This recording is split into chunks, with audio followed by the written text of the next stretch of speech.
Hey everybody, I'm Charis. And I'm Kelsey, and welcome to Chill Pill, your friendly neighborhood podcast where we react to your weird college stories. College is crazy, and sometimes things can get a little icy. But as we like to say, anecdotes are the antidote. That means laughter is the best medicine.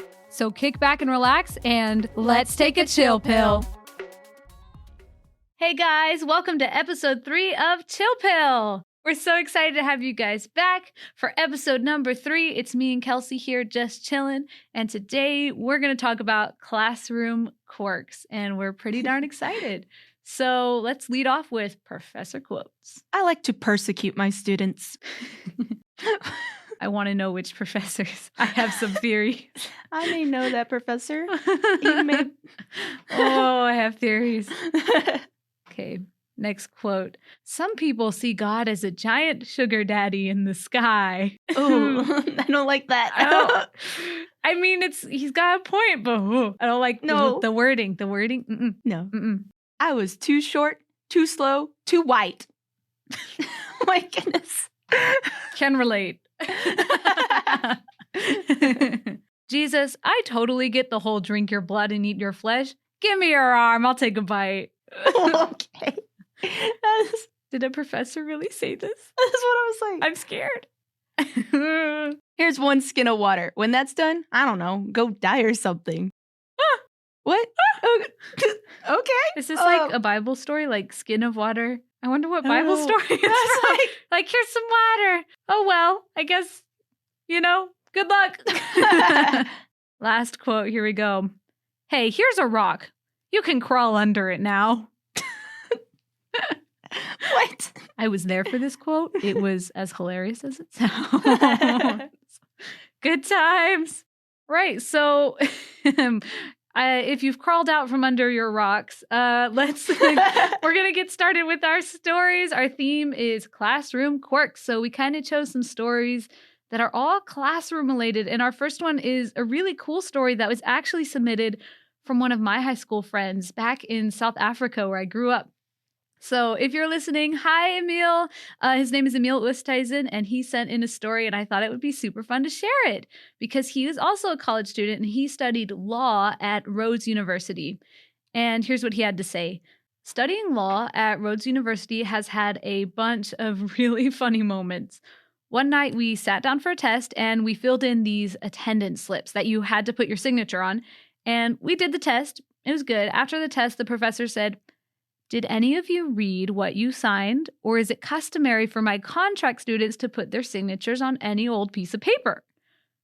And after a brief pause of confused silence, he showed us that the attendance slips all had a clause snuck in saying, "I hereby agree that I will get 0 for the test." Oh my goodness. Yeah. And so the professor then debated with us, the most panicked class on earth for those moments, about whether it would be university policy breaking to grade the tests.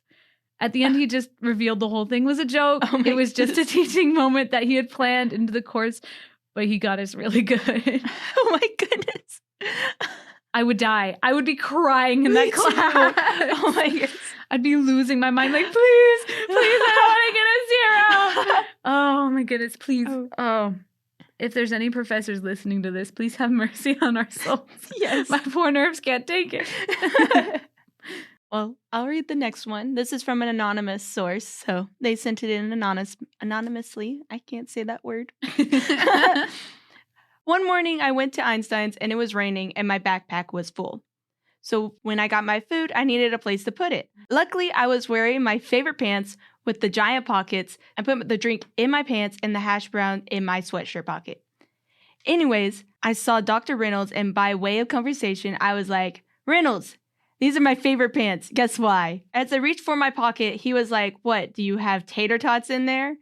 So I pulled out my drink and I was like, "Obviously not. I keep my potatoes in this pocket."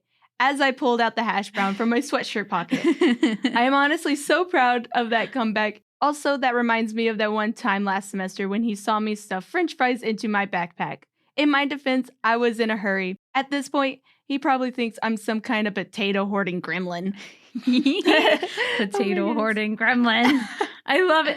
I want to know why his first kind of guess of like what would be in her pocket was tater tots.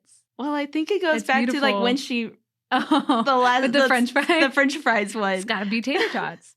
It has to be. The perfection of already having a hash brown in the I other know. pocket. It's like locked and perfect loaded. timing. I keep my potatoes in this pocket, actually. I love it so much. I want to have big pockets. I think that's my biggest pet peeve with girls' pants. And I know this isn't this isn't our friend's podcast, the Hot Takes podcast. If you guys haven't listened to that, go listen. Hot Chicks with Hot Takes, a free plug for you guys. But I'm just saying, girls' pants need bigger pockets. Yes. Okay, I want to put hash browns and full drinks and French fries into my pockets. Yes. I cannot be a potato hoarding gremlin if I don't have big pockets. Thank you. There's my TED Talk. Okay. I have a story. It's my first semester here. So this one professor, I'm not going to say names, but no exposing. No exposing. They really love like this particular type of drink. Well, not alcoholic drink. Not alcoholic. Let's specify. It's not alcoholic. Soda. It is a soda. Carbonated soda. But they really love this type of drink. Well, like I think this was closer to the end of the semester. So we ended up building a relationship with him. Like we knew him very well. And so a couple of us in the class decided to bribe him to get out of an exam. Did it work? It did work. We all bought him this soda, like just several cans of it, and just gave it, like left it on the desk. We didn't say it was from us. We just left it on the desk before he came to class. And like he's like, "Who left me this? Do you think you can get out of class or get out of the exam for this?" Well, it worked. Yes. Like, he even let us go that day. We were supposed to have the exam that day, and he just like, no way. Y'all can go. What? Yeah. Why can't this happen to me? Oh, coolest professor ever. All right. I have a story that I'm reluctantly going to tell. All right, reluctantly, because it does not, unfortunately, paint me in a good light. And I made a pun, and you'll understand it just now on paint. All right. So I have this class that I'm taking, or I was taking it last semester too, because it's one of those classes you take multiple times. And I was taking this class. It's called play production. And what you do is you build sets, you paint, you do all the things, backstage stuff. So what I had to do for this class is I had to spray paint these door handles. It was actually for the set of Sweet Surrender, which was last fall. Really great show, super awesome. Kelsey's brother was in it. Kelsey, you did tech for that one. Lights for that. You did lights. I was in it. Super cool show. Very funny. Really funny. Yes. So I had to spray paint these door handles. And here's the thing, is the doors had already been painted. We were really on a tight schedule. We did not want to ruin the paint job. And so I had taped all these loose papers around it, but we really were worried that some of the mist from the spray paint was going to land on the door and ruin the paint job. So the idea was that we would take a cardboard box and kind of frame it around the door handle, spray into that, and it would really catch all those fumes, right? Yeah. Unfortunately, what I did not realize is that effectively what I was doing was sticking my head straight into a box of spray paint fumes and just breathing it in for like 30 minutes. And after that, I kept painting on the rest of the set, and the fumes didn't disperse. Like, it's a really big room, so you don't think about it, but the fumes were still there. And I've got a kind of a sensitive system. Like, caffeine affects me a lot. Like, medicine, like NyQuil sort of like stuff affects me really a lot. And so I start getting very happy. Charis. It wasn't on purpose, okay? I was getting kind of like giddy and just kind of giggling, like and I was, singing and laughing and kind of had no filter, and I was like, I feel so happy right now. It's slightly lightheaded. Yeah, I was really high on that spray paint. I didn't mean it. I'm sorry. It was horrible. And it was only me and one other guy who was in the class. So he's like, "Are you okay?" Like, he was freaked out. And I was like, I'm fine. I was not fine. But I kept going. He kept trying to make me leave. I was like, no, I want to finish. I want to finish painting. So I stayed in there for like another 45 minutes breathing these fumes because I did not have the mental faculty left in my body to know that I should really leave. So yeah, I got really high on campus that one time and it was an accident. Yeah. After that, we actually had a rehearsal for the show that came after Sweet Surrender. It was a It's a Wonderful Life rehearsal. And so I was still high. It lasted for a good couple of hours, guys. It was serious, man. And so I got dinner. I'm trying my hardest to come down. And then I no longer feel happy after that. I mostly just feel sick, like lightheaded, kind of like sick, but still kind of like don't really have a filter. Can't really I'm definitely still intoxicated. And I get into this rehearsal and we had some under 18 cast there, some like little kids. Mm-hmm. And it was their first rehearsal with us. Oh. And I'm high. And I'm trying so hard to act normal around the kids. And then we had to do warm-ups.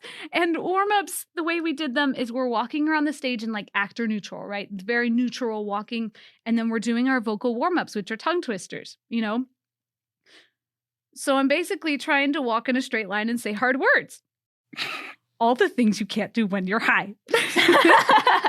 So it was bad. It was really, really bad. And people still, they have never let me live it down. Yeah. Never let me live it down. So there we go. There's my spray paint story. It's on the internet now. I did this for you. Forgive me. But there we go. I'll never forget. I'm careful with fumes now. Well, let's go to our next segment. Move on, please move on. All right, let's start with our callers. So, our first caller is from our friend Jeweliet. She had a fun classroom quirk. So let's see what she has to say. Hello, everyone. I'm Jeweliet Coffee, and I need to preface this story a little bit. Me and my friend Cameron, we hang out a lot and we have a lot of classes together. And so Professor Blunt has noticed that and started shipping us. So like he'll make Romeo and Juliet jokes. And he, one time in the middle of breakout chapel, asked us when we're getting married when we stood up to make an announcement. So we thought it was really funny that he was doing that. And so one day when we were bored at work, we made fake wedding invitations and we set the date for April 1st. So he would know, once he got to the bottom of the invitation that it was fake, right? So we print these out, we bring them to class, and we pass them out to everybody at the end of class. And whenever he reads it, he gets so excited. Like, he starts saying, congratulations, and he, high fives Cameron, and he, fake kisses my hand, and, everyone in the class is just laughing. And then Anna turns to me, and she's like, I think that he thinks it's real. And so we started kind of feeling bad. We obviously told him it was fake, and everyone else in the class did too, because we're like, look, it's April 1st, and he was like, oh man, can we do it for fun though? Because he got excited about it. So we don't know whether he actually thought it was real or not. He's obviously a great actor, so he definitely could have been pretending. But either way, it was very, very funny class period, and I enjoyed the prank. April Fool. Not in April, though. No. Well, April. Well, they scheduled the date for April 1st. So it's so beautiful. I saw the invitation. It was so cute. It was like, aw. And then I was like, oh, yeah, it's fake. I love it so much. The fake kissing the hand is just peak. Iconic. I wish I could have been there. I know. I want to hear this story again. I wish they had camera, video footage. Yes. That would have been hilarious. Best prank ever. That I would never have thought of that too. That's so good. So we'll go to our next caller. This is from Sam Seaman, one of our fellow podcasters from Fast Foodies. Hey, we got a double plug this episode. You guys. Double plug. There we go. Go listen to all the podcasts. All right. So here's his call. It was a cold winter's afternoon when I stepped out of the podcast suite. A few minutes later, I threw myself on the cozy couch in the audio suite. Suddenly, the micro SD card for the podcast audio equipment slipped out of my pocket and nuzzled itself into the thick leather of the sofa. My heart skipped a beat. If I didn't get that card back, my life would never be the same. I scrambled to my feet and yanked the cushions off the couch. I was sweating now. Where could it be? I called my friend Josiah, and we both started to tear the couch apart, literally. I started ripping the fabric underneath the couch in a desperate attempt to find my lost treasure. That's when he stepped into the room. His hair was golden, flowing like a river of cheese whiz. His chin accentuated his jawline, and he raised an eyebrow at our act. Professor Fenton asked what was going on, and I hastily explained our dilemma. He carefully placed his bags against the wall and rolled up his sleeves. Fenton gripped the sofa with the power of 1,000 suns and lifted it up on one side, while I helped steady the leather behemoth. We held the couch at each and every angle and shook it violently, hoping to dislodge the SD card. Alas, nothing but stray pens and pencils came loose. All three of us lifted the couch up, with Fenton closest to the wall. He took a heavy step back, and the couch slammed into a nearby lamp. The light punched the wall, and one of the acrylic shades shattered. The lamp began careening towards the ground, and would have surely been much worse off had it not been for Fenton's quick wits. He extended his leg and caught the lamp by its post, saving it from certain destruction. Everyone let out a sigh of relief, and Fenton declared that the search for the missing SD card must come to a close. A janitor was called to clean up the mess, and that was that.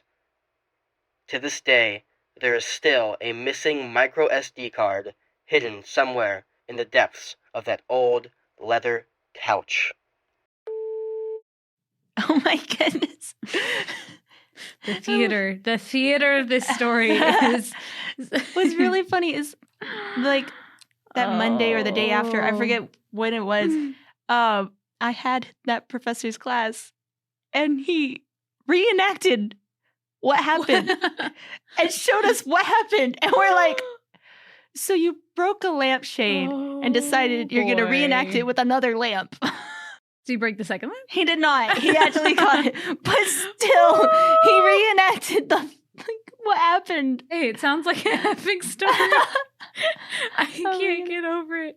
These SD cards are tiny too. They're like what, like a thumbnail kind of? Yeah. Like as big as your thumb kind of? They're little. It's like the little tiny one. So it's like the like little the one ones? that goes like inside the like the micro the micro one. That's crazy. So it's like even harder to like find. It's probably still in the couch. It probably is. Did they lose any like footage or anything? Did they have to redo a bunch of work?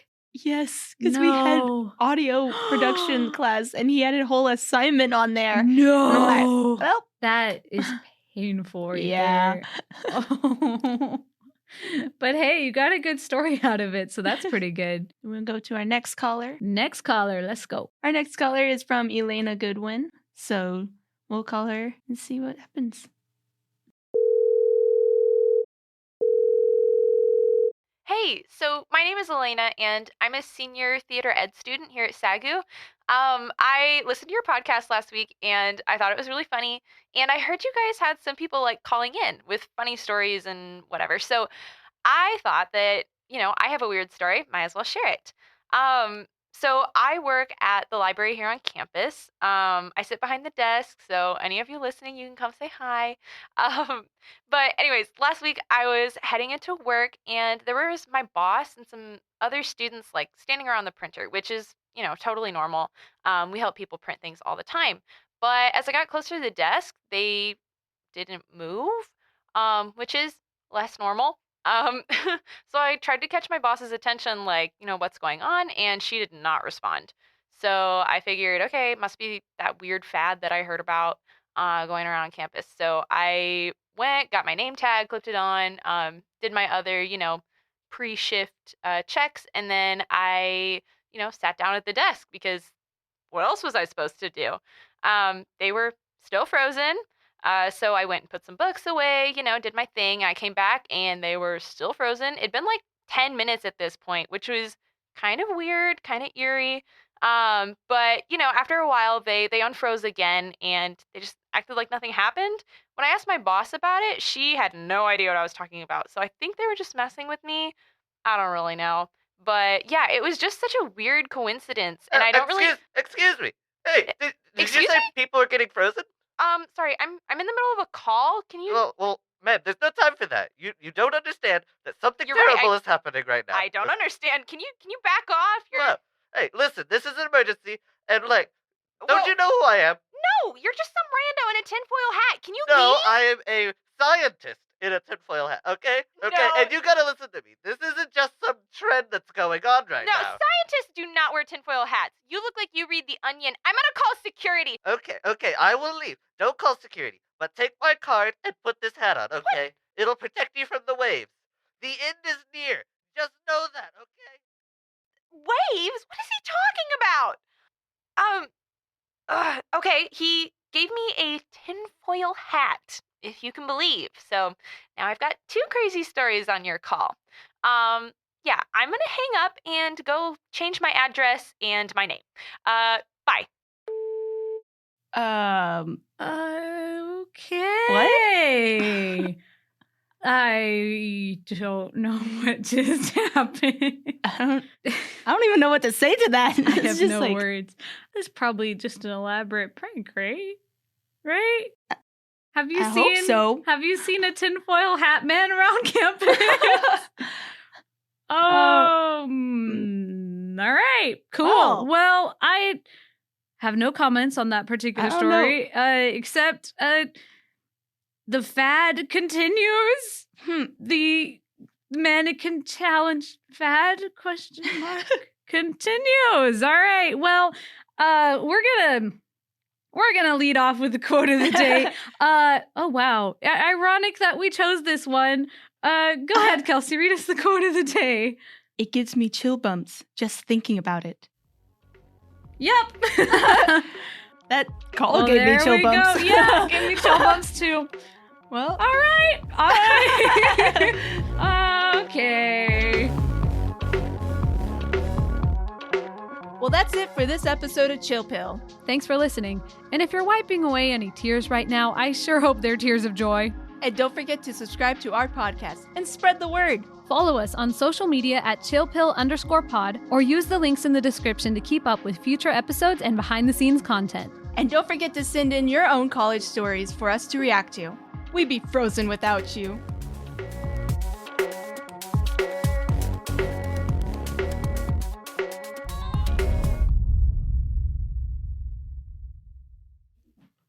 What shall I sing for you, editing Kelsey? Twinkle, twinkle, little star, how I wonder what you are. Up above the world so high, like a diamond in the sky. Twinkle, twinkle, little star, how I wonder what you are. You're welcome, future Kelsey.